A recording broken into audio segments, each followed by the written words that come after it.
नमस्कार विद्यार्थी मित्रांनो, पहा बायोलॉजी म्हणजे जीवशास्त्रातलं अतिशय महत्त्वाचं चॅप्टर पेशी, ज्याला इंग्लिशमध्ये सेल म्हणतात, ते या ठिकाणी आपण आज पाहणार आहोत. सुरुवातीपासून प्रत्येक लेक्चर पासून माझा एक हट्ट आहे पहा, आणि जो मी तुम्हाला सांगतोय की तुम्हाला चॅप्टरचं नाव ते एक्झॅक्ट जर समजलं तरच तुम्हाला पुढचं चॅप्टर कळणार आहे. कारण बऱ्याच वेळेस काय होतं की तुम्हाला पेशी आतमध्ये सगळं माहिती आहे, सगळं करे, पण पेशी काय आहे हे बेसिक कन्सेप्टच तुम्हाला माहिती नसतो.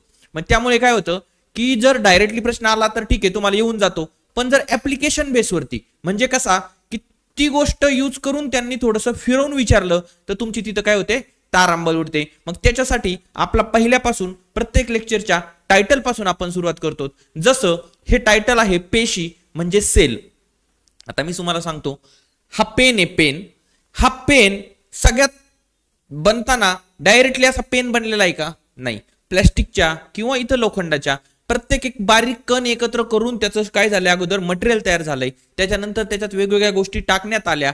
मग त्या आपला रेग्युलर लिहायचा पेन असेल तर त्यात रिफिल आली, त्यात लोखंडाचं हे बाकीचा आपण जे लावतो ना पेन वगैरे त्याला हे आलं, सगळ्या गोष्टी आल्या आणि हे सगळं करून पेन तयार होतो. अगदी तसंच आपली जी बॉडी आहे, ह्युमन बॉडी, ह्या ह्युमन बॉडीला पूर्ण बनताना मी बोलतोय हे तोंड तुम्हाला दिसतोय, मी चालवतोय तो हात तुम्हाला दिसतोय, मग हा लिहितानाचा जो हात आहे, हा हात म्हणजे ऑर्गन आहे, बरोबर, अवयव आहे. मग हा अवयव कशापासून बनलाय हे जर तुम्हाला समजायला गेलं तर एक गोष्ट लक्षात येते की हा जो ऑर्गन किंवा अवयव आहे, हा अवयव बनण्याच्या पाठीमागची स्टोरी काय आहे, तर याच्यासाठी सगळ्यात पहिलं टिश्यू म्हणजेच मराठीत उती, हे आपलं पुढचं चॅप्टर असणार आहे. ह्या खूप साऱ्या उती एकत्र आल्या आणि ऑर्गन बनलाय म्हणजे अवयव बनलाय. मग ही उती कशी बनलेली आहे, तर ही उती बनलेली आहे खूप साऱ्या सेल म्हणजे पेशी एकत्र आल्यात आणि त्याच्यापासून बनलेलं आहे. म्हणजे एक लक्षात घ्या की सगळ्यात महत्वाचं तुम्हाला मला जे सांगायचंय, ही जी पेशी आहे, ही पेशी काय आहे की आपण सगळ्यात पहिल्यांदा सगळ्यात बारीक घटक शरीरातला लहान असतो पेशी. आणि पेशी तुम्ही ऑलरेडी खूप सारे शिकलेले आहेत. ज्यावेळेस तुम्ही मानवी रक्ताभिसरण संस्था शिकता त्याच्यामध्ये आपण आरबीसी, डब्ल्यूबीसी आणि प्लेटलेट्स शिकतो ना, रेड ब्लड सेल, ती काय असते, ती एक पेशीचे. शरीरात अशा लाखो हजारो पेशी येतं आणि त्या पेशीचा आपल्याला अभ्यास या ठिकाणी आज करायचा आहे. मग एक तर स्ट्रक्चर तुम्हाला लक्षात घ्या की सगळ्यात लहान घटक आहे सेल म्हणजे पेशी. पेशी एकत्र आल्या की बनतो टिश्यू म्हणजे बनतात उती, आणि उती साऱ्या एकत्र आल्या की बनतो ऑर्गन म्हणजे अवयव. आता हे इतकं बेसिक आहे, हे बऱ्याच जणांना माहित असेल, बऱ्याच जणांना माहित नसेल, पण याचं ऍप्लिकेशन कसं करायचं हे तुम्हाला मी सांगतो, म्हणजे तुमच्या कन्सेप्ट लक्षात येईल. सेल पासून टिश्यू बनतो आणि टिश्यू पासून ऑर्गन म्हणजे अवयव बनतो, बरोबर. मग ज्या वेळेस आपण प्राण्याचं वर्गीकरण शिकतो पहा, जे की खूप VVIMP चॅप्टर आपल्याला मानलं जातं, आणि ते त्याच्यामध्ये टाइप्स येतं, वेगवेगळे गट येतं, संघ येतं. त्यातला सगळ्यात पहिला संघ असतो पोरीफेरा आपण शिकताना, दुसरा असतो सिलेंटराटा, तिसरा असतो प्लॅटीहेल्मिन्थेस. हे जे संघ आहेत असे 10-12 संघ येतं खाली, बरोबर. मग आता मला सांगा, पोरीफेरा म्हणजे सगळ्यात बेसिक अगोदरचा संघ, ज्याच्यामध्ये पोरीफेरा संघाचे जे गटाचे जे ॲनिमल्स आहेत, जे प्राणी आहेत, ते कोणत्या स्तरावरचे असतील तर त्यांच्यामध्ये सगळ्यात पहिलं काय असेल, पेशी तयार होत असतील. मग त्यांचा स्तर काय असतो, पेशी स्तर, किंवा त्याला सेल बेस्ड म्हणतात. ते फक्त पेशी स्तरापुरतेच मर्यादित असतात. त्यांच्यामध्ये ऑर्गन वगैरे तयार झालेले असतात का? नाही, कारण ते सुरुवातीचे येतं, एकदम सुरुवातीला बेसिक. आपली जशी आपण म्हणतो ना की आधी माणूस होता, त्याच्यानंतर त्याचं पुढं विकसित माणूस झाला, मग होमोसेपियन, सेपियन, अशी जशी प्रगती झाली तसे सगळ्यात पहिले जे प्राणी होते पोरीफेरा मधले ते पेशी स्तरीय होते. म्हणजे त्यांच्यात फक्त सेल होत्या, ना की त्यांच्यात टिश्यू नव्हते आणि अवयव नव्हते. मग सिलेंटराटामध्ये काय झालं, याला म्हटलं जातं पेशी डॅश उती स्तर. असं का म्हटलं जातं, कारण काही प्राण्यांमध्ये पेशी असतात, काही प्राण्यांमध्ये विकासाची पुढची स्टेप तयार होते आणि त्यांच्यामध्ये उती तयार व्हायला लागतात. म्हणजे 2-2, 4-4, 10-10 पेशी एकत्र आल्या की उती तयार व्हायला लागतात. मग त्यांचा स्तर कुठला झाला, पेशी उती स्तर, बरोबर. तिसरा गट आहे त्याच्यात अजून विकास झाला. आता याच्यामध्ये पेशी राहतील का? नाही. मग काय राहतील? उती स्तर किंवा मग उती अवयव स्तर, याच्या पुढे असं खाली खाली चालत राहील. आणि मग याच्या खालच्या गटापासून सगळे संघ, मग बाकी आपले आपण बरोबर ना आर्थ्रोपोडा वगैरे सगळे संघ, मोलुस्का वगैरे, ते कशाचे येतं? अवयव स्तर म्हणजे ऑर्गन बेस्ड येतं. त्यांच्यात फक्त सेल किंवा पेशी किंवा उती नाहीत, तर ते अवयव तयार झालेत. मग हे झालं ऍप्लिकेशन बेस. मग याचा सगळ्याचा मूळ काय येतो? मूळ येतो पेशी, जे की आज आपलं चॅप्टर आहे. मग तुम्हाला एक गोष्ट लक्षात आली पाहिजे की ज्या वेळेस आपण शिकतोय पेशी, तर तुम्हाला चॅप्टर जर कळलं, नाव जर कळलं, तर ते कुठेही येऊ द्या, तुम्हाला त्याचा ऍप्लिकेशन वरती प्रश्न सोडवता आले पाहिजेत. मग दुसरी गोष्ट, आतापर्यंत आपण जी पेशी पाहत आलोय ती अशा फॉर्मॅटमध्ये पाहत आलोय, बरोबर? कशा की वरच्या बाजूने कोविडच्या काळात तर तुम्ही खूप वेळेस चित्रामध्ये पाहिलं जातं, कोविडची पेशी असेल किंवा कुठली असेल, ही पेशी अशी एक्सटर्नल स्ट्रक्चर आपण आतापर्यंत पाहत होतो. आता आपल्याला पेशी ही फोडायची आणि ती आतमधून कशी दिसते हे आपल्याला पाहायचंय. ही झाली आतली पेशी. आलं लक्षात? याच्यात तुम्हाला एक गोष्ट लक्षात ठेवायची की यातला प्रत्येक एक घटक जर तुम्ही पाहायला गेले तर तो घटक म्हणजे MBBSचं किंवा तुमच्या BMSचं किंवा कुठल्याही डॉक्टरसाठीचं किंवा नीटसाठीचं एक एक रेफरन्स बुक तयार होईल एका एका घटकावरती. मग आपल्याला किती डीप मध्ये जायचंय आणि किती वरच्या वर शिकायचंय याची मर्यादा कुठेतरी बांधली गेली पाहिजे. आणि आपण ती मर्यादा कुठं ठरवतो? तर आपल्याकडे ठरवण्यासाठी एकच आपलं बायबल आहे आणि ते आहे या चॅप्टर वरती विचारलेले प्रश्न. PYQ MPSC आयोगाने या चॅप्टरला किती खोलात पाहिलंय तिथपासून आपण सुरुवात करणार आहे. कारण जर आयोग एकदम वरच्यावर विचारतोय, आपण डीप मध्ये जायचं नाही. आयोग ज्या टॉपिकला डीप मध्ये जातोय त्या टॉपिकला आपण डीप मध्ये अभ्यासायचे. एकदमच व्हास्ट मध्ये आयोग गेलाय अवघड, PhD लेवलचे प्रश्न विचारतोय, आपल्याला तिकडे जायचं काही कारण नाही. आपल्याला आयोगाने विचारलेले प्रश्न जे येतं ते पाहायचे आणि त्याच्या बेसिसवरतीच हे पूर्ण चॅप्टर शिकायचे. तुम्हाला पेशी संदर्भात आता बऱ्यापैकी आयडिया आलीये. मग आता आपल्याला सुरुवात करायची आहे पेशीला. मग तुम्हाला सांगितलं मी की आतापर्यंत आपण एक्सटर्नल स्ट्रक्चर पाहायचो, आता आपल्याला पेशी फोडून सुरुवात करायची आहे. मग त्याचं पहिल्यांदा पहा, पेशीचा अभ्यास आणि पेशीचे सिद्धांत पाहिजेत. ज्यामध्ये सगळ्यात पहिलं नाव घेतलं जातं ते असतं रॉबर्ट हुक यांचं, की ज्यांनी पेशीचा शोध लावला. सुरुवातीला पेशी संदर्भात काहीच माहिती उपलब्ध नसेल. आता समजा माणूस तयार झाला, मग काय सगळ्याच गोष्टींची अगोदर माहिती होती मग माणूस तयार झालाय असं आहे का? नाही. अगोदर आपण तयार झालोय, त्याच्या वेगवेगळ्या घटकांचा अभ्यास आजही चालू आहे. वेगवेगळे आता पहा, जस्टच काही दिवसापूर्वी आता रशियाने कॅन्सरवरती लस शोधली. म्हणजे डेलीचं चालू आहे, रुटीन मध्ये काही ना काही शोध लागतायत, काही ना काही गोष्टी घडतायत. मग अशा प्रकारचं रोज अभ्यास होतोय. तसं हे पेशी तर अगोदर होती अस्तित्वात, ती काही शोध लागल्यानंतर अस्तित्वात नाही आलेली, पण तिचा शोध आणि अभ्यासाच्या बाबतीत जर नाव कोणाचं घेतलं जातं तर रॉबर्ट हुक यांचं घेतलं जातं. ऍटलिस्ट तुम्हाला एवढे 5-6 माहिती पाहिजेत लोक की रॉबर्ट हुक यांनी पेशीच्या अभ्यास सुरुवातीला किंवा शोध या संदर्भात यांचं नाव घेतलं जातं. नंतर लुबेनहॉक यांनी काय केलं, सगळे आदिजीव किंवा इतर सर्व पेशी यांना सूक्ष्मदर्शकाखाली पाहण्याचं कार्य केलं सगळ्यात पहिलं, किंवा सूक्ष्मदर्शकाचा शोध लावला असं यांना म्हणता येईल. त्यानंतर हे 3 सिद्धांत येतं. हे 3 महत्वाची लोक माहिती पाहिजे तुम्हाला. एक आहे शिल्डेन, एक आहे थिओडर श्वान,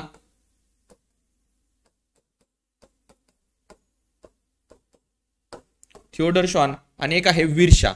ह्या तिघांचे 3 स्टेटमेंट लक्षात ठेवा. परीक्षेला प्रश्न कसा येतो हेही मी सांगतो. पहिला आहे शिल्डेन याने सांगितलं वनस्पतीचा मूलभूत घटक पेशी आहे. कशाचा?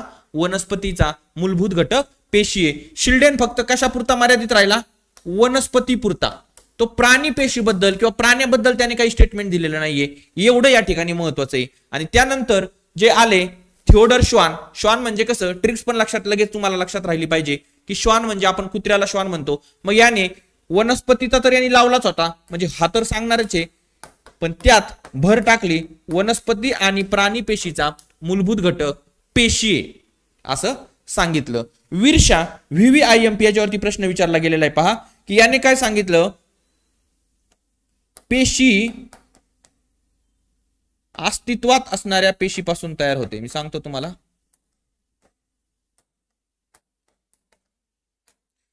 याने काय सांगितलं विरशाने, की पेशी ही नव्यानं काही तयार होत नाही. म्हणजे शरीरामध्ये ज्या पेशी आहेत त्या पेशी डायरेक्ट नव्यानं इम्प्लिमेंट किंवा इम्पोर्ट करतो ना आपण एखादी वस्तू, तसं काही नसतं. एक पेशी असते आणि त्याच पेशीचं विभाजन होऊन नवीन 2 पेशी होतात, त्याचं विभाजन होऊन नवीन 3 पेशी होतात. असं त्याचं स्टेटमेंट काय मग सायन्सच्या भाषेत, पेशी ही नवीन तयार होत नाही, अस्तित्वात असणाऱ्या पेशीपासूनच पेशीचा निर्मिती होत असते.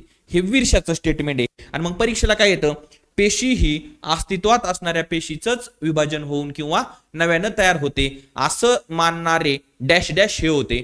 पर्यायामध्ये राहील तुम्हाला श्वान, विरशा, लॅमार्क, त्यानंतर हुक असे शास्त्रज्ञ राहतील. आणि तुम्हाला तिथं वाटेल की हे काहीतरी अवघड विचारलं, म्हणून ऍटलिस्ट पेशीच्या अभ्यासामध्ये तुम्हाला या 5 लोकांची नावं माहिती असली पाहिजेत.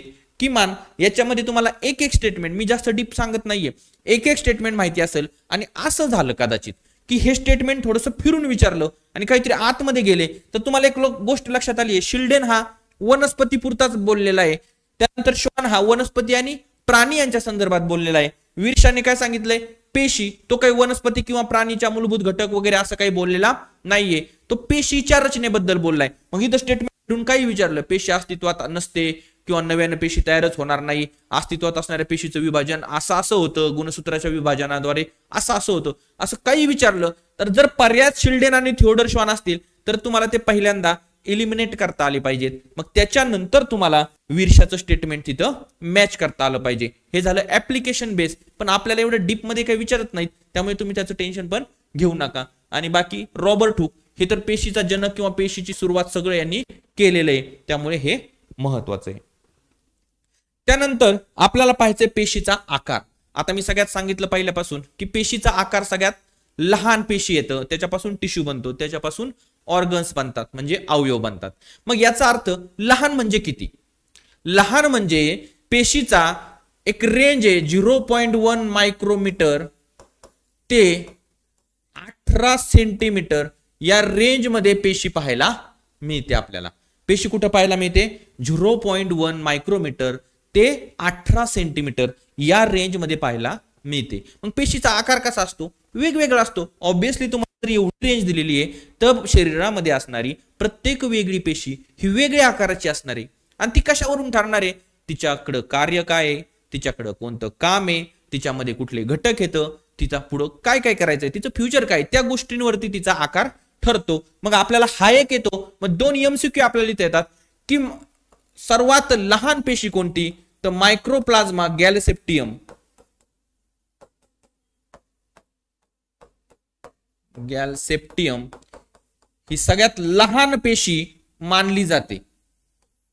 तिचा आकार किती आहे? मग सगळ्यात लहान आहे म्हणल्यावर 0.1 मायक्रोमीटर झालं. यात काही जास्त अवघड आहे का? आता पाठ करण्यासाठी रेंज ही दिलेली आहे, सगळ्यात लहान ही झाली. सगळ्यात मोठी कुठली? मग 18 सेंटीमीटरची. ते काय आहे? शहामृगाचं अंड. शहामृगाची अंडी. हे काय आहे? सगळ्यात मोठी पेशी आहे. मग दुसरं स्टेटमेंट ऍप्लिकेशन बेसला काय मिळतं तुम्हाला? अंडी. आपण जे बघतो ना अंडी ही सुद्धा एक पेशी आहे. ऐका नाही सोपं. ऍप्लिकेशन बेसवरती पहा, शहामृगाचं अंड ही सगळ्यात मोठी पेशी सांगितलेली आहे. मग तुम्ही सांगा की अंडी ही एक पेशी आहे आणि यांचा आकार पहा, मायक्रोप्लाझ्मा गॅलसेप्टियम 0.1 मायक्रोमीटर आणि 18 सेंटीमीटरचं शहामृगाचं अंड. मग जर मानवी शरीरात पाहायला गेलं तर मानवी शरीरामध्ये सगळ्यात लांब पेशी आणि सर्वात मोठी पेशी, मानवी शरीराचा जर विचार केला तुम्ही, आता इथं हे झालं आपलं रेग्युलरचं. मग मानवी शरीरात जर पाहायला गेलं तर पहिलं सर्वात लांब पेशी कुठली आहे? सर्वात लांब पेशी कुठली आहे? तर ती आहे चेतापेशी म्हणजे न्यूरॉन्स. बरोबर, कुठली? चेतापेशी. आणि दुसरं सर्वात मोठी पेशी कोणती आहे? तर सर्वात मोठी पेशी आहे अंडपेशी. बरोबर. म्हणजे आता मला सांगा तुमचे किती कन्सेप्ट क्लिअर झाले पहा आकाराबाबत. जास्त डिटेल नाही, रेंज सांगितली, सगळ्यात लहान सांगितली, सगळ्यात मोठी सांगितली ओव्हरऑल. त्यानंतर मानवी शरीरासंबंधी पेशी सांगितली, सगळ्यात लांब पेशी आणि सगळ्यात मोठी पेशी. आता पेशीचे प्रकार पहा. पेशीचे प्रकार ऑन द बेसिस ऑफ वेगवेगळ्या घटकांवरती असतं. एक आहे आदि केंद्रकी आणि दृश्य केंद्रकी, म्हणजे प्रोकॅरियोटिक आणि युकॅरियोटिक. दृश्य केंद्रकी हे दोन पेशीचे नॉर्मल टाइप्स येतं. याच्यामध्ये काय सांगायचं, आदि केंद्रकीमध्ये ह्या साध्या पेशी असतात, एकदम साध्या सरळ सिंपल आपल्या नॉर्मल. यांच्यामध्ये स्पष्ट असा केंद्रक नसतो. दोन स्टेटमेंट, स्पष्ट असा केंद्रक नसतो. एक्झॅक्ट इथं ह्या विकसित पेशी असतात, साध्या सरळ नसतात ह्या ऍडव्हान्स लेवलच्या. हे पुण्यातली पोरं, हे गावाकडची पोरं, साधी भोळी, रिझल्ट कुणीही काढू शकतं, त्याला काही मोजमाप नाही तसं. आणि मग याचं काय, याच्यात स्पष्ट केंद्रक असतो, याच्यात स्पष्ट केंद्रक असतो, याच्यात स्पष्ट केंद्रक नसतो. कळलं? किती सिंपल आहे पहा. आदि केंद्रकी साध्या सरळ सोप्या पेशी येतं, त्या स्पष्ट केंद्रक नसतो. दुसऱ्यावाला येतं दृश्य केंद्रकी, त्याच्यामध्ये विकसित असतात आणि स्पष्ट केंद्रक असतो. इंग्लिशमध्ये यांची नावं प्रोकॅरियोटिक आणि युकॅरियोटिक्स आहेत, हे तुम्हाला कळलं. आता पेशीचे प्रकार महत्वाचे दुसरे दोन येतं, म्हणजे जे आपल्याला रेग्युलर, एक वनस्पती पेशी आणि एक प्राणी पेशी. एक वनस्पती पेशी आणि एक प्राणी पेशी. बरोबर, एक वनस्पती पेशी, एक प्राणी पेशी. त्याच्यावरती प्रश्न विचारला जातो, त्या संदर्भाने आपण काही मुद्दे लक्षात घेणार आहोत. सगळ्यात पहिलं पहा, प्राणी पेशी आणि वनस्पती पेशीमध्ये डिफरन्स करता आला पाहिजे, कारण प्रश्न तिथं विचारला जातो. एक, पेशी भित्तिका असते का नाही. आता पेशी भित्तिका काय आहे, हा पेशीचा भाग आहे, हा आपल्या याच्या लेक्चरमध्ये पुढं क्लिअर होईल तुमचं. आता काय सांगायचंय, पेशी भित्तिका. मग वनस्पतीमध्ये किंवा प्राण्यामध्ये पेशी भित्तिका असते का, याच्यावरून वाद आहे. तर वनस्पती पेशीमध्ये पेशी भित्तिका असते, प्राणी पेशीमध्ये पेशी भित्तिका नसते.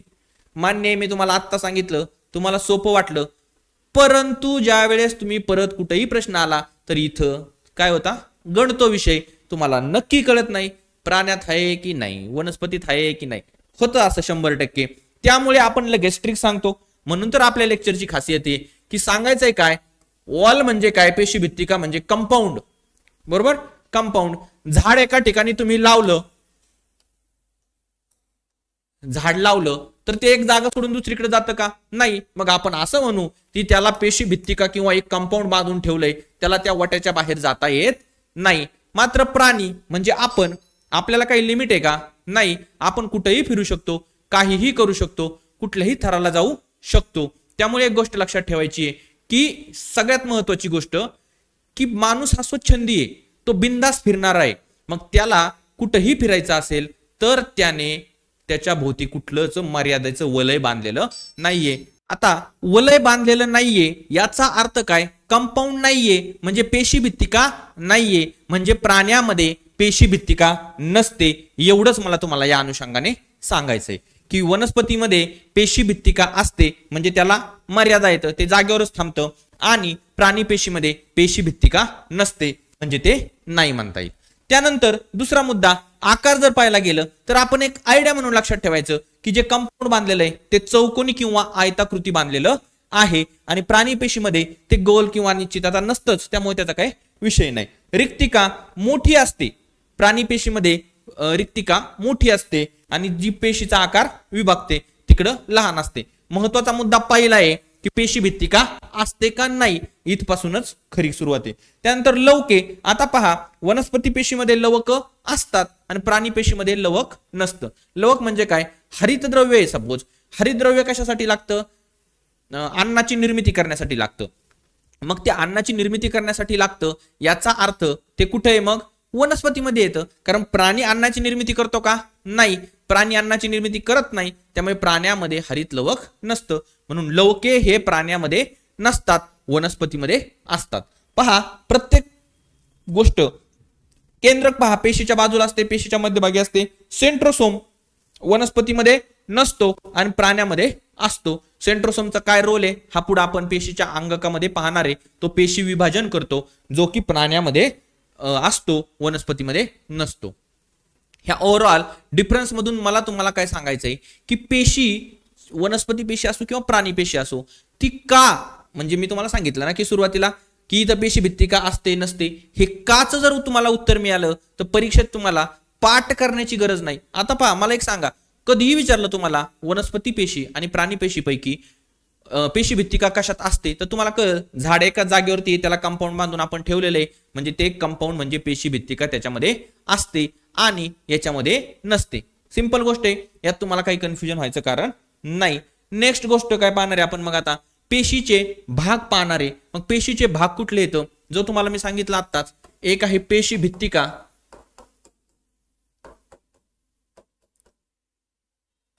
दुसरा आहे केंद्रक, पण तो इथं नको पाहिला आपण, प्रद्रव्य पटल,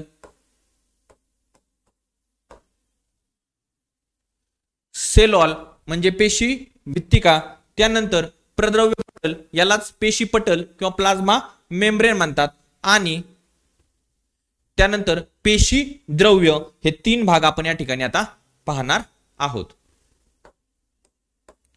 पेशी द्रव्य म्हणजे सायटोप्लाझम. आलं लक्षात? ह्या तीन घटकांना आपण पेशीचे भाग म्हणून संबोधतो आणि पेशीची अंगक ऑर्गनेल्स याच्या पुढचा पार्ट आहे. मग आता पेशी भित्तिकेला सुरुवात करू. आता पहा, सगळ्यात पहिलं, कुठल्याही गोष्टीला, घराला जसं कंपाऊंड असतं तसं पेशीला एक चौकोनी आवरण आहे बाहेरच्या बाजूला, त्याला म्हणायचं पेशी भित्तिका. पेशी भित्तिका म्हणजे सेल वॉल. सिंपल. आपण एक मुद्दा तर त्याचा क्लिअर केलाय की पेशी भित्तिका या वनस्पतीमध्ये असतात, प्राण्यामध्ये नसतात. बरोबर, पहिला मुद्दा क्लिअर झाला. त्यानंतर या पेशी भित्तिका कशाच्या बनलेल्या असतात, तर या सेल्युलोजच्या बनलेल्या असतात. कशाच्या बनलेल्या असतात? सेल्युलोजच्या बनलेल्या असतात. एवढा मुद्दा या ठिकाणी महत्वाचा आहे. पेशी भित्तिका कशाच्या बनलेल्या असतात?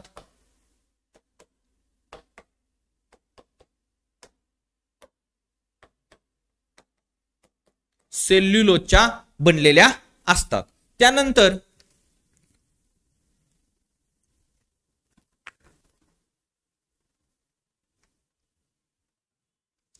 आता तुम्हाला जर पेशी भित्तिकांचं कार्य, पेशी भित्तिकांबद्दल काही जरी विचारलं तर याला सांगण्याची सुद्धा गरज नाही पडली पाहिजे मला, की तुम्हाला लक्षात आलं पाहिजे की पेशीचं संरक्षण करण्याचं काम करते. बाहेरच्या बाजूला म्हणल्यावर काय करते? संरक्षण करते. त्यानंतर काय करते? पेशीला आधार देते. पेशीला सगळं काय मिळतोय? आधार मिळतोय, संरक्षण मिळतोय, काही गोष्टींची आवक जावक वगैरे सगळ्या गोष्टी या कशामध्ये होतात? पेशी भित्तिकेमुळे होतात. आता हे सगळं थेरॉटिकल जे राहतं ते आपण लॉजिक लावायचं, मग परीक्षेला त्याच्यावरती प्रश्न येत नाही. पण जर 4 लाईन मध्येच प्रश्न आला तर एखादं स्टेटमेंट येऊ शकतं, म्हणून त्या गोष्टी लक्षात ठेवा. पेशी भित्तिका काय काम करते वगैरे तुम्हाला कळलं. पेशी पटल, पेशी पटल कुठं असतं? आता तुम्ही एक आयफोन घेतला किंवा कुठलाही मोबाईल घेतला, सुरुवातीला काय असतो? एक बॉक्स असतो कागदी, बरोबर. तो बॉक्स उघडल्यावर लगेच मोबाईल असतो का? नाही. मोबाईलला एक प्लॅस्टिकचं कव्हर असतं. अगदी तसंच काम काय करतं? प्रोटीनचं बनलेलं हे पेशी पटल असतं, जे आतमध्ये केंद्रकाला आणि बाहेर पेशी भित्तिकेला चिकटलेलं असतं. असं असतं प्रद्रव्य पटल, त्यालाच म्हणतात पेशी पटल आणि त्यालाच म्हणतात प्लाझ्मा मेम्ब्रेन. मग प्लाझ्मा मेम्ब्रेन कशाचा बनलेला असतो? हा बनलेला असतो प्रोटीनचा किंवा मेदाचा, म्हणजे दोन्हीचा. मग याला काय म्हटलं जातं? सगळ्यात महत्वाची गोष्ट याला जे म्हटलं जातं, मेदमय समुद्रात तरंगणारे, मेदमय समुद्रात तरंगणारे.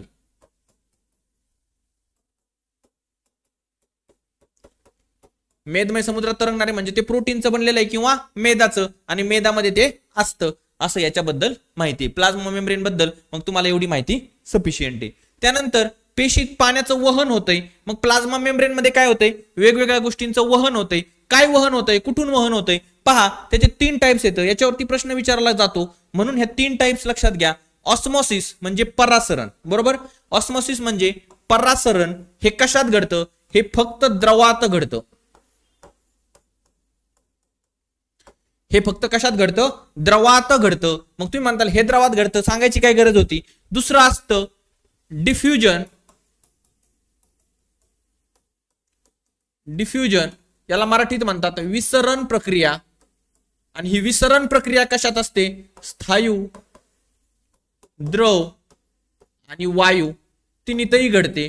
मग ही परत पण इथं सांगायची काय गरज? तर ज्यावेळेस आपण मानवी श्वसन संस्था हा टॉपिक शिकतो, मानवी श्वसन संस्थेमध्ये आपल्या रक्तातून ऑक्सिजनचं जे वहन होतं, म्हणजे ऑक्सिजन रक्तात येणं ऑलरेडी माहिती आहे आपल्याला, रक्तात ऑक्सिजन संपला तर ते झालं अशुद्ध रक्त म्हणजे डिऑक्सिजनेटेड ब्लड, आणि ते शुद्ध करण्यासाठी फुफ्फुसाकडे जातं. फुफ्फुसात काय होतं? मग फुफ्फुसाने म्हणजे आपण श्वासाद्वारे घेतलेला ऑक्सिजन त्या रक्तात मिसळला जातो. मग रक्तात मिसळला जातो तिथं काय होतं? ते एकमेकांना जे इंटरचेंज होतं ते होतं डिफ्युजन, ते होती विसरण प्रक्रिया, ती स्थायूद्रव वायूत होते. आणि इथं जी घडतीये पेशीमध्ये आतमध्ये घटक घेणं देणं ते घडतंय ऑस्मोसिस, हे फक्त द्रवात घडतंय. म्हणून एवढं सांगतोय. त्याचे 3 टाइप्स, एक समपसारणी, एक अवपरासरणी आणि एक अतिपरासरणी. इंग्लिशमध्ये नावं चांगली वाटतात, आयसोटोनिक, हायपोटोनिक आणि हायपरटोनिक. एकदम सोप्या भाषेत तुम्हाला समजून सांगेल मी. एक पेशी आहे, पेशीच्या बाहेर काही गोष्टी आहेत बरोबर. मग पेशीच्या बाहेर आणि पेशीत ह्या दोन्हीमध्ये जे पाण्याचं प्रमाण आहे त्याच्या बेसिसवरती गोष्टी घडणार आहेत. जास्त पाणी जिकडे आहे तिकडून कमी पाणी असणाऱ्या घटकाकडे काय होणार आहे? पाण्याचं वहन होणार आहे, म्हणजे पाणी वाहणार आहे. मग इथं पहिलं उदाहरण सम आयसोटोनिक म्हणजे दोन्हीकडेही सारखं आहे. समजा हे पाणी आणि हे आतमध्ये पेशी, हे दोन्हीकडे पण प्रमाण सारखं आहे. पेशीमध्ये पण तेवढंच आहे आणि त्याच्या आजूबाजूला पण तेवढंच आहे. मग पाणी आतून बाहेर किंवा बाहेरून आत जाण्याचा प्रश्न येईल का? नाही. ते झालं आयसोटोनिक. दुसऱ्याचं उदाहरण सगळ्या एमपीएससीच्या किंवा कुठल्याही स्पर्धा परीक्षेच्या मुलांना किंवा लहान तुम्ही घरात पाहत असताल त्याचं उदाहरण सांगतो. संध्याकाळी आपण काय करतो? वाटीमध्ये किंवा डब्यात बदाम भिजायला ठेवतो. काय ठेवतो? बदाम भिजवतो. बदाम भिजवणे म्हणजे काय? की बदाम ठेवलाय तुम्ही आणि तो बदाम ही एक पेशी, ती तुम्ही पाण्यात टाकली वाटीभर. आता मला सांगा, बदामात असलेलं पाणी जास्त की वाटीत असलेलं पाणी जास्त? ऑब्विसली वाटीत असलेलं जास्त. मग वाटीतलं पाणी बदामात येणं, वाटीतलं पाणी बदामात येणं, मग याच्यामुळे काय होतं? Hypotonic solution. म्हणजे हायपोटोनिक म्हणजे अशा प्रकारचं ट्रान्सफॉर्मेशन की जास्त पाण्याकडून कमी पाण्याकडे येणं, म्हणजे वाटीत जास्त पाणी येते बदामात येतं आणि बदाम फुगतो. मग ती झाली अवपसारणी म्हणजे हायपोटोनिक प्रक्रिया. आणि तिसरी वाली काय मग? अतिपरासरणी. आता ही उलटी असली पाहिजे, याच्या उलटी असली पाहिजे. मग मनुखे आपण उन्हात टाकून द्या, मनुखे उन्हात टाकून द्या. मनुख्यात काय असतं? पाणी असतं बरोबर, जे काय असेल थोडंसं ते. जर तुम्ही म्हणताल मग मनुखे पाण्यात टाकल्यावर भिजवले जातात का? हो, मनुखे जर पाण्यात टाकले तर ते झालं हायपोटोनिकचं उदाहरण. पण मनुखे जर तुम्ही बाहेर उन्हात टाकले तर बाहेर पाणी आहे का आजूबाजूला त्या मनुख्याच्या? नाही. मग ऊन काय करतं? ते पाणी आहे ते शोषून घेतलं आणि ते मनुख्यातलं पाणी कमी होऊन ते अजून सुरकुटले जातात. म्हणजे जास्त पाणी कुठं होतं? मनुख्यात, त्या पेशीमध्ये. आणि पेशीच्या बाहेर काय आहे? कमी पाणी आहे, म्हणजे ते मनुख्यातलं पाणी बाहेर निघून जातं. मग ते काय झालं?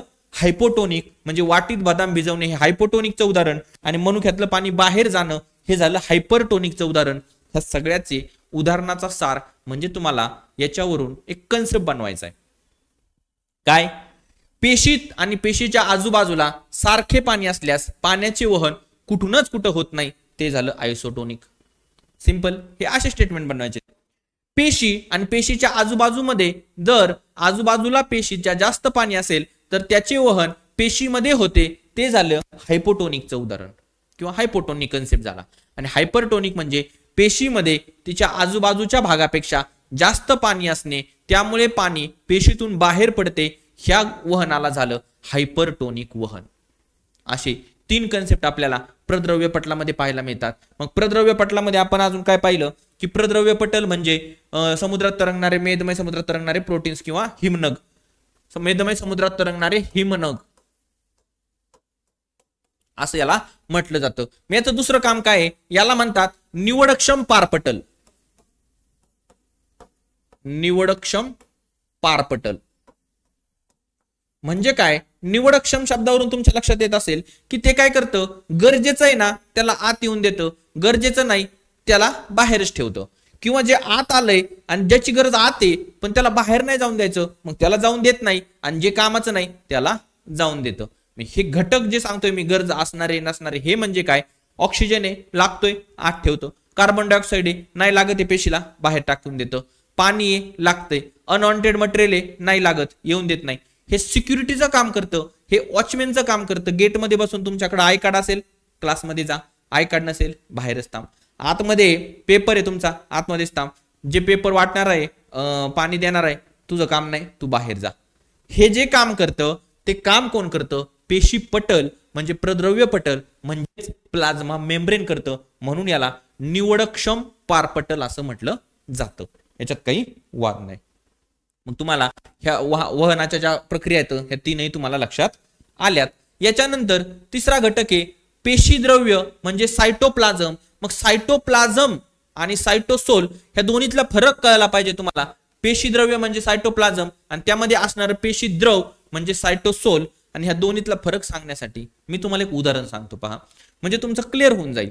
एक टप आहे, टपामध्ये सपोज आता सकाळी पहा एका बाळाला आंघोळ घालण्यासाठी टप घेतलाय, त्याच्यात पाणी घेतो आपण आणि त्याला खेळण्यासाठी काय घेतो आपण? जाहिरातीमध्ये बघतो वेगवेगळ्या खेळण्या त्या पाण्यामध्ये टाकतो. छोटे छोटे खेळण्या टाकतो, म्हणजे काय असेल ते, त्याचं खेळायचा बॉल असेल छोटासा, त्याची खेळणी असेल, खुळखुळा असेल, व्हॉटएव्हर काही असलं ते पाण्यात आपण टाकतो. मग ते सगळं पाणी, त्या खेळण्या, त्यात टाकलेला तुमचा ट्रॅक्टर, जेसीबी, बॉल, खुळखुळा, हे सगळं म्हणजे पेशी द्रव्य सायटोप्लाझम.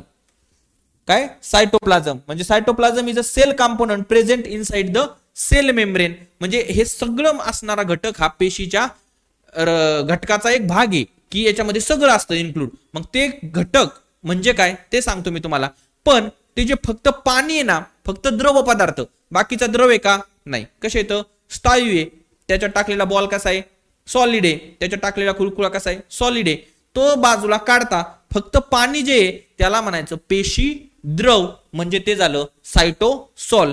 आणि सायटोप्लाझम म्हणजे पेशी द्रव्य जर म्हटले तर त्यामध्ये सगळ्या गोष्टी इन्क्लूड येतात. त्याच्यामध्ये मग तुमचा सांगितलं ना बॉल, खेळणी वगैरे सगळं. मग ते बॉल, खेळणी वगैरे म्हणजे पेशीच्या संदर्भात जर आपण पाहायला गेलं तर काय झालं? मग पेशी मधले सगळेच्या सगळे ऑर्गनेल्स म्हणजे पेशी अंगक, ज्यात मग तुमचं काय आलं? सेंट्रोसोम, रायबोसोम, त्यानंतर मायटोकॉन्ड्रिया, त्यानंतर प्लास्टिड्स, त्यानंतर आंतरद्रव्य जलिका, गोल्गी, काय सगळेच्या सगळे ऑर्गनेल्स किंवा जीवनसत्व, अमिनो ऍसिड्स, हे पेशीद्रव, अमिनो ऍसिड्स, त्यानंतर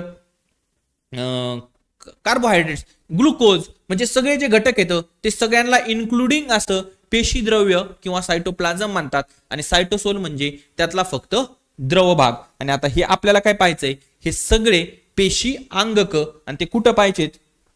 पहा, हे अंगक येतं ज्यावेळेस तुम्हाला मी सांगितलं की पेशी कापल्यावरती किंवा पेशी तोडून आपण रक्त, सगळ्या गोष्टी काय करतोय आता?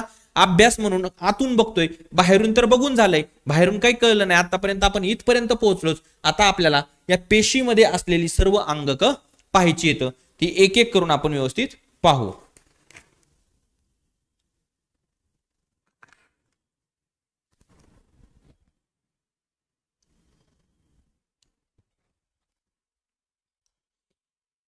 लक्षात आलंय तुमच्या?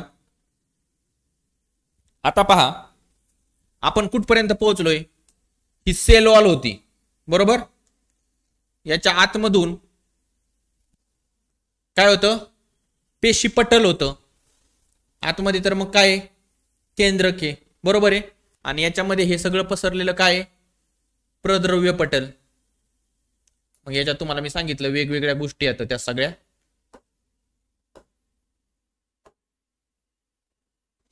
डायग्राम काय तुम्हाला येत नाही, पण एक आयडिया म्हणून. सेल वॉल कळली तुम्हाला, प्रद्रव्य पटल कळलं, हे सगळं पेशी द्रव्य कळलं. आता आपल्याला या पेशी द्रव्यामध्ये हे जे आहेत ना वेगवेगळे अंगक, ते अंगक पाहिजेत. आणि त्या अंगकावरती प्रश्न येतो. म्हणून आपल्याला महत्वाचे 3 प्रकारचे अंगक असतात. एक सगळ्यात पहिलं, 2 महत्वाचे, आवरण असणारे आणि आवरण नसणारे. म्हणजे आतमध्ये जे आवरण, आता पहा ऑलरेडी आपण काय पाहिले? आवरण म्हणजे सेल वॉल पाहिलेली. कशाचं आवरण येते? पेशीचं.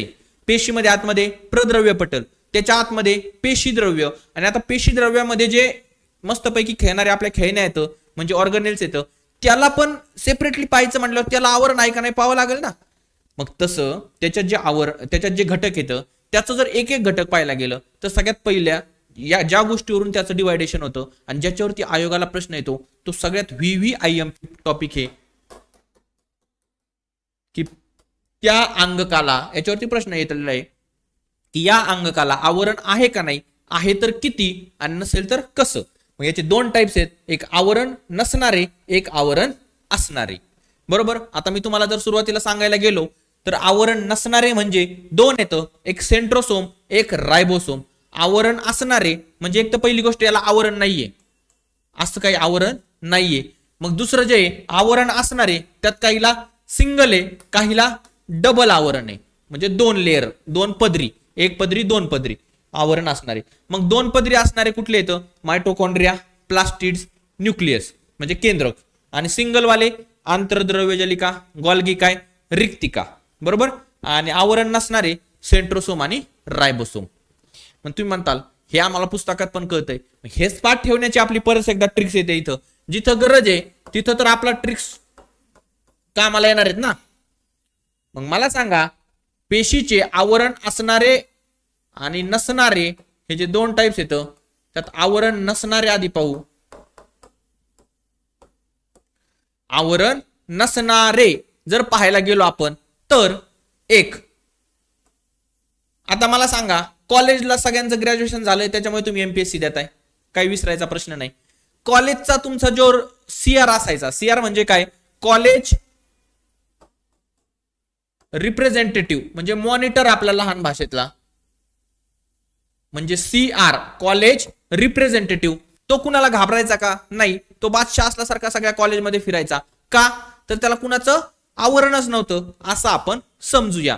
मग CR काय झाला, त्याला कुणाचंच आवरण नाही, त्याला पद म्हणजे वरतून जे म्हणतो ना एक पदरी दोन पदरी असं कुठलंच वलय नाही, तो बेताज बादशाह आहे. म्हणजे सेंट्रोसोम आणि रायबोसोम. CR चा लॉंग फॉर्म काय होतं मग, C म्हणजे सेंट्रोसोम आणि R म्हणजे रायबोसोम. C म्हणजे सेंट्रोसोम, R म्हणजे रायबोसोम. मग मला सांगा याला पाठ करायची परत गरज आहे का तुम्हाला, की आवरण नसणारे अंग कुठलं असं तुम्हाला कधीही विचारलं, अर्ध्या रात्री जरी उठून विचारलं तरी तुम्हाला कॉलेजचा CR आहे बाबा, तुला आयुष करायचा सगळ्यांना माहिती असतं कॉलेजमध्ये, तो काय कुणाला घाबरत नव्हता काय नव्हता. मग CR म्हणजे सेंट्रोसोम आणि रायबोसोम हे दोन अंग पर्यायामध्ये असणार आहेत ना. हे काय तुम्हाला पाठ पण करायचे नाही, इंग्लिश नाव येतं त्याच्यामुळे ट्रिक्स बनवताना मागच्या वेळेस पण मी सांगितलं, ज्यावेळेस मानवी डोळ्याची आपण सिप्लार ट्रिप्स बनवली इंग्लिश वरती बनवली होती, कारण इंग्लिश तर राहणारच आहे कंपल्सरी, कदाचित मराठीत नाही राहणार आहे. इंग्लिशचंच नाव करून तुम्हाला सेंट्रोसोम असं देणार येतं, सेंट्रोसोम आणि दिलेलं आहे. मी हे जे सगळं बनवलंय हे फक्त आयोगाचे PYQ बघूनच केलंय, मनाने काहीच करत नाही. मग असं दिल्यावरती तुम्हाला सेंट्रोसोम कळणार आहे. म्हणून सेंट्रोसोम आणि रायबोसोम हे दोन गोष्टी तुम्हाला आवरण नसणाऱ्या घटकामध्ये पाहता आल्या पाहिजेत. बरोबर. दुसरं आवरण असणारे. मग आता आवरण असणारे जे येतं, आवरण असणारे जे येतं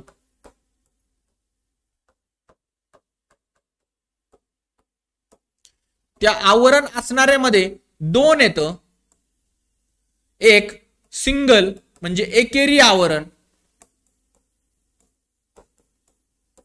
आणि दुसरं आहे दुहेरी आवरण म्हणजे दोन आवरण येतं, डबल लेअर. मग मला सांगा आता सगळ्याच्याला ट्रिक्स बनवायच्या, सगळं पाठ ठेवायचं आणि कन्फ्युजन व्हायचं का नाही. तुम्हाला एक सांगितली आवरण नसणारे, आता याच्यात आवरण असणाऱ्यामध्ये याची जास्त आहेत ना, मग इकडे ट्रिक्स बनवायची आपल्याला. दुहेरी आवरण वाले कोण, सेंट्रल वाला कोण असतो, MP म्हणजे खासदार. आमदाराला आपण MLA म्हणतो, मेंबर ऑफ लेजिस्लेटिव्ह असेंब्ली, आणि खासदाराला काय म्हणतो, मेंबर ऑफ पार्लिमेंट. तो कुठं असतो, सेंट्रलला असतो. बरोबर. त्याची हवा कुठं असते, दुहेरी हवा असते. तो आपल्या राज्यातला आहे समजा, म्हणल्यावर राज्यात पण हवा आहे त्याची आणि केंद्रात पण हवा आहे, पार्लमेंटला जाता येतं. तसं आमदाराला पार्लमेंट मध्ये जाता येतं का, हवा करता येते का सेंट्रलला जाऊन दिल्लीमध्ये, नाही, तो राज्यातच करू शकतो. मग याची दुहेरी हवा आहे ना, याला दोन्ही पदरी आहे. मग काय हा C म्हणजे सेंट्रल किंवा केंद्रक, न्यूक्लियस N म्हणा याला इथं, किंवा हे नाही करायचं आपल्याला कारण केंद्रकाला दुहेरी आवरण हे आपण ऑलरेडी पाहिलंय. आपल्याला फक्त काय करायचं इथं एमपी ची ट्रिक्स बनवायची आहे, कारण हे लक्षात राहत नाही. केंद्रकाला ऑलरेडी दुहेरी आवरण आहे, ते आपण सेपरेट पाहतोय. एमपी म्हणजे काय? मायटोकॉन्ड्रिया आणि प्लास्टिड्स. मायटोकॉन्ड्रिया म्हणजे तंतुकणिका आणि प्लास्टिड्स म्हणजे लवक. यांना काय आहे? दुहेरी आवरण आहे. आणि एमपी म्हणजे काय? मेंबर ऑफ पार्लिमेंट म्हणजे खासदार. लक्षात आलं? मग एम म्हणजे मायटोकॉन्ड्रिया आणि पी म्हणजे प्लास्टिड्स. आता सांगा, आवरण नसणारे कळले तुम्हाला दोन, सेंट्रोसोम आणि रायबोसोम. बरोबर? आवरण असणाऱ्यामध्ये दुहेरीचे कळले, मेंबर ऑफ पार्लिमेंट म्हणजे मायटोकॉन्ड्रिया आणि प्लास्टिड्स. उरलेली सगळी अंग कुठे जाणार? एकेरी मध्ये जाणार. कुठली येतं ती मग? आंतरद्रव्य जलिका, गोल्गी काय, रिक्तिका, हे काय झाले? सगळे एकेरी आवरणवाले झाले. त्याच्यामुळे तुम्हाला पाठ ठेवायला आता काहीच अडचण नाही. मग मला सांगा, हे तुम्हाला आता कधी विसरल का? पेशी अंगकाचे दोन टाइप्स पाहतोय, एक आवरण नसणारे, एक आवरण असणारे.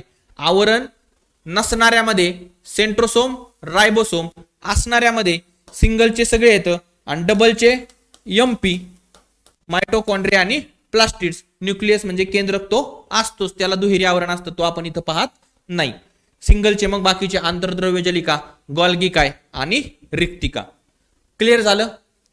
आता आपल्याला एक एक घटक पाहायचा आहे. केंद्रक सगळ्यात पहिलं. केंद्रकामध्ये जर तुम्हाला विचारलं तर पहिलं स्टेटमेंट तुम्हाला सांगितलं मी, द्विपदरी दुहेरी आवरण आहे. आता दुसरं, तिसरं, चौथं, कितीवी स्टेटमेंट याच्यावर जर तयार करायला गेलं तर केंद्रक काय करतो बरं? पेशीला कंट्रोल करतो. पेशीमध्ये सगळ्या गोष्टी व्यवस्थित पुरवल्या जात आहेत की नाही ते पाहतो. बरोबर?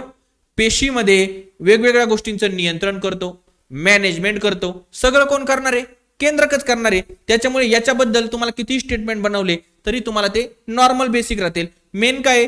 ते द्विपदरी दुहेरी आवरण त्याला आहे. त्यानंतर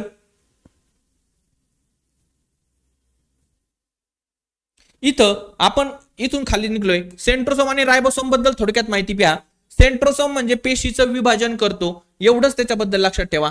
गुणसूत्राला व्यवस्थितरित्या ज्या त्या घटकापर्यंत पोहोचवणे. आणि विभाजन म्हणजे कसं? अशी पेशी आहे, आता याचं विभाजन करायचंय, मग ती अगोदर अशी पहिल्या स्टेजला अशी होते, नंतर अशी होते, आणि नंतर असं दोन पेशी तयार होतात. असं काहीच विभाजन आपल्याला माहिती आहे. मग असं पेशीचं विभाजन करण्याचं काम कोण करतं?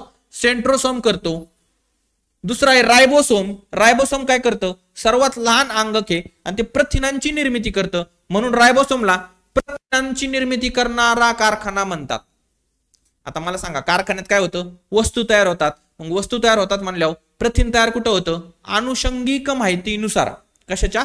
त्याला मिळालेल्या माहितीनुसार प्रथिन निर्मितीचं काम रायबोसोम करतो. मग रायबोसोमला काय म्हटलं जातं? प्रथिनांचा कारखाना. सेंट्रोसोम पेशींचं विभाजन करतं. आणि खालचे घटक आपल्याला आता डिटेलमध्ये पाहिजेत, ज्यामध्ये पहिला पाहतोय आपण केंद्रक सांगितलं तुम्हाला द्विपदरी, आणि दुसरा आहे तंतुकणिका, ज्याच्यावरती हमखास प्रश्न येण्याची शक्यता आहे. स्टेटमेंट काय येतं? पेशीची ऊर्जा घरे कशाला म्हणतात? पेशींची ऊर्जा घरे मायटोकॉन्ड्रिया म्हणजेच तंतुकणिकांना म्हणतात. मग याचा अर्थ काय? तंतुकणिका या ऊर्जा निर्मितीचं काम करतात. ती एटीपीच्या स्वरूपात साठवली जाते. आता मला सांगा, ऊर्जा निर्मिती करतात, ह्या स्टेटमेंटवरून कसे स्टेटमेंट तयार होते पहा. ऊर्जा निर्मिती करतात, एवढं क्लिअर झालं. त्यानंतर दुसरं स्टेटमेंट काय सांगतो आपण त्याला, की प्राणी पेशी आणि वनस्पती पेशी दोन पेशी येतं. मग कुठल्या याच्यामध्ये जास्त ऊर्जा लागते बरं? प्राण्यांना ऊर्जा जास्त लागते का वनस्पतीला जास्त लागते? ऑब्विसली प्राण्याला लागते, कारण मी बोलतोय, तुम्ही ऐकताय, हसताय, खेळताय, फिरताय, सगळ्यासाठी काय लागते? शक्ती लागते, ऊर्जा लागते. वनस्पतीला त्या मानाने कमी लागते. मग प्राण्याला जर ऊर्जा जास्त लागते तर ऊर्जा तयार करणारा कारखाना पण जास्त लागेल. मग काय म्हणता येईल आपल्याला? प्राणी पेशीत तंतुकणिकांची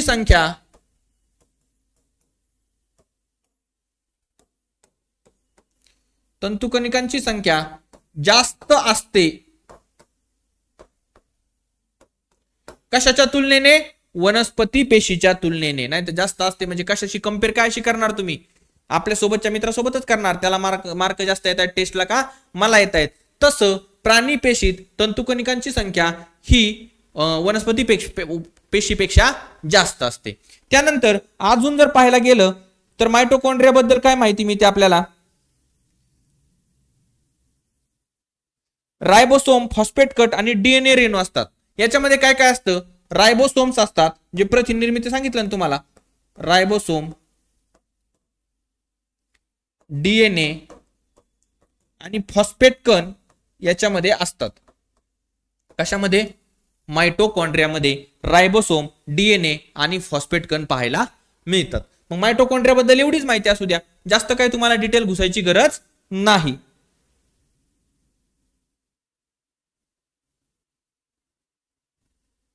त्यानंतर दुसरं आहे प्लास्टिड्स म्हणजे लवक.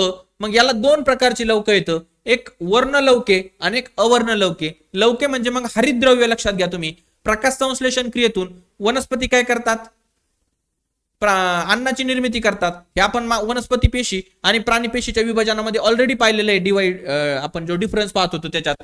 मग वर्णलवकामध्ये काय म्हणता येईल, वनस्पती पेशीमध्ये वर्णलवके असतात किंवा लवके असतात, वनस्पतीमध्ये असतात.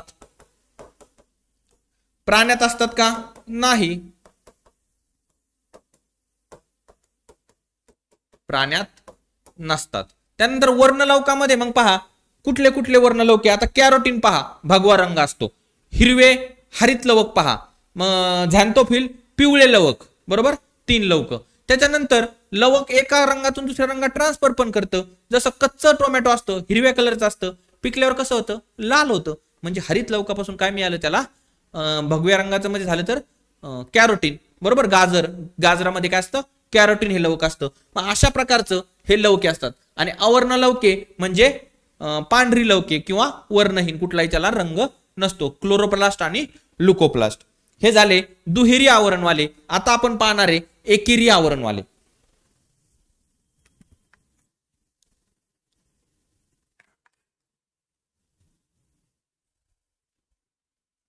आता काय पाहणार आहे, एकेरी आवरणवाले. आंतरद्रव्य जलिका, एंडोप्लाझ्मिक रेटिक्युलम. हे काय असतं, केंद्राला आतमधून असं आवरण केलेलं असतं, केंद्रकाच्या बाजूला असतं ते. मग त्याचे 2 प्रकार असतात, एक असतं खडबडीत आणि दुसरं असतं गुळगुळीत. हे का बनतं खडबडीत आणि गुळगुळीत, तर जे रायबोसोमचे कण येतं ते जर त्याच्यावरती असले तर ते खडबडीत बनतं. मग रायबोसोमचे कण, रायबोसोम काय करतं, प्रथिन निर्मिती करतं. त्याचे कण जर असले किंवा असतात ते झालं खडबडीत, आणि त्याचे कण नसले तर ते झालं गुळगुळीत. मग हे काय करतं, प्रथिनांची निर्मिती करतं, म्हणजे प्रोटीन्स निर्मिती करतं. हे झाले खडबडीत कण, रायबोसोमचे कण. आता इथे ऍब्सेंट आहे म्हणल्यावर करण्याचं काही कारण येतं का, नाही. हे झालं गुळगुळीत, हे झालं आंतरद्रव्य जलिका. त्यानंतर आहे गॉल्गी. काय, नावावरूनच कळतं तुम्हाला गॉल्गी काय दिसतंय पण कसं, कारखान्यासारखं. मग याला काय म्हणायचं, पेशींचा रासायनिक कारखाना. प्रत्येक अंगकाबद्दल मी खूप कमी माहिती तुम्हाला सांगतोय, तेवढीच करा. त्याच्यावरून तो कन्सेप्ट लक्षात आला तर तुम्हाला तिथं मांडता येणार आहे. नाही तर एका अंगकावरती आपण 1-1 तासाचं एक लेक्चर घेण्यात काही मतलब नाही.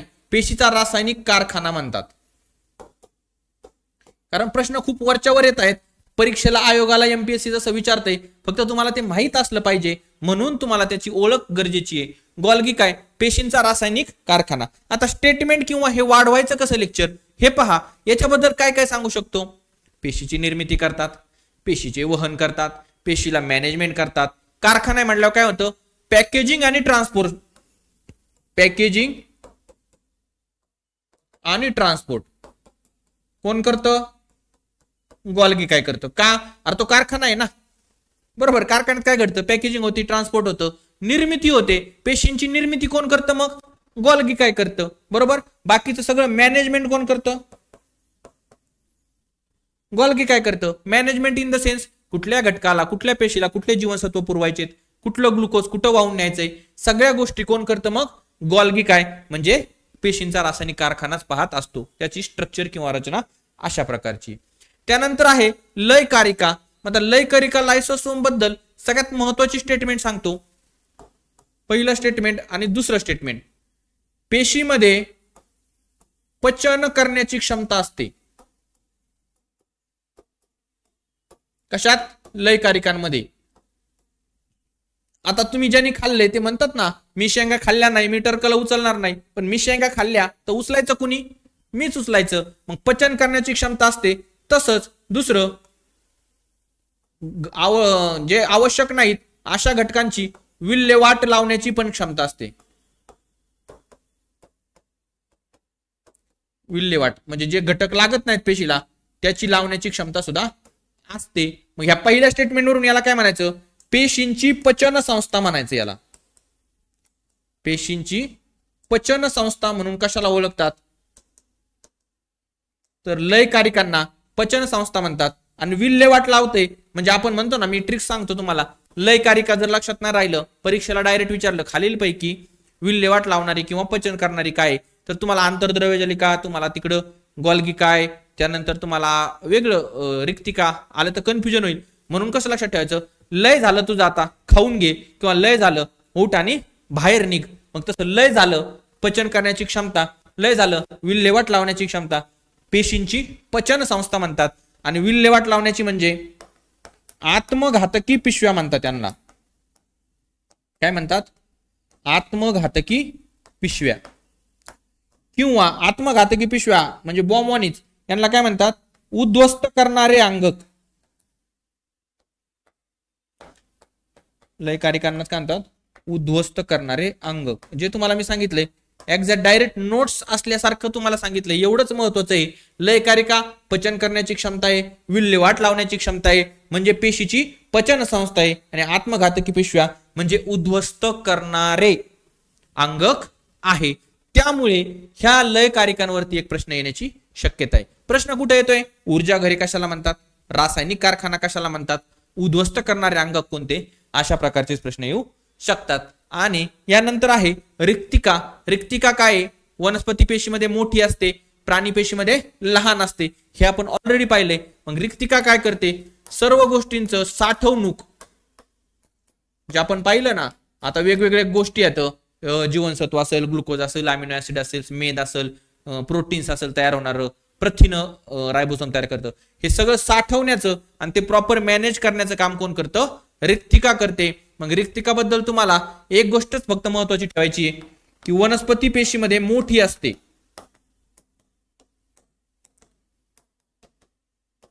आणि प्राणी पेशीत लहान, किंवा तुम्हाला त्याच्या संदर्भात त्या डिफरन्स मध्येच पहा काही मुद्दे क्लिअर झाले होते.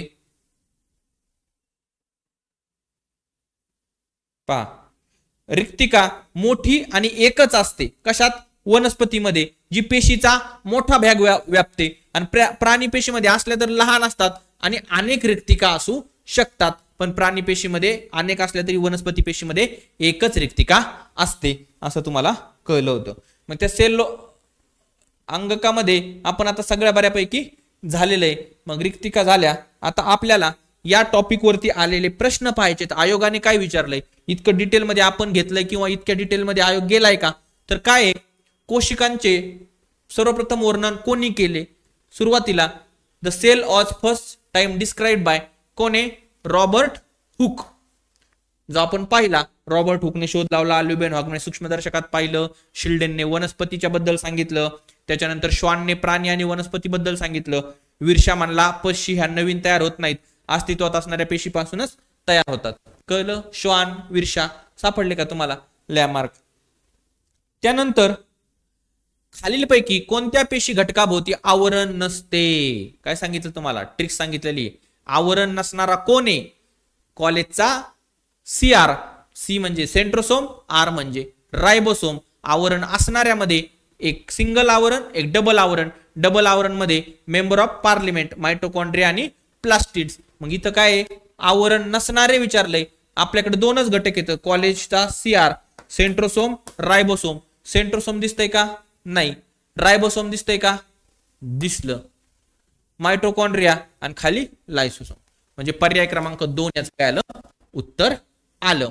अशा प्रकारे पेशी या घटकाचा पहिला पार्ट आपला इथं झालेला आहे. यानंतर पुढचे पार्ट काय तर मग रासायनिक सूत्र, न्यूक्लियोटाइड, न्यूक्लियोसाइड, त्यानंतर गुणसूत्र, RNA, DNA हे संदर्भ आपल्याला पुढच्या पार्टमध्ये पाहायचे. चला मग आजच्या लेक्चरमध्ये आपण इथेच थांबूया. धन्यवाद. फक्त एक गोष्ट लक्षात ठेवा की आपण सगळं जे पाहतोय आयोग कुठपर्यंत कसं प्रश्न विचारतोय तिथपर्यंतच पाहतोय. असे सोपे प्रश्न तुमचे चुकायला नको. त्याच्यासाठी हे प्रश्न आणि अभ्यास हे दोन्ही सोबत असू द्या. चला आजच्या लेक्चरमध्ये आपण इथेच थांबूया. धन्यवाद.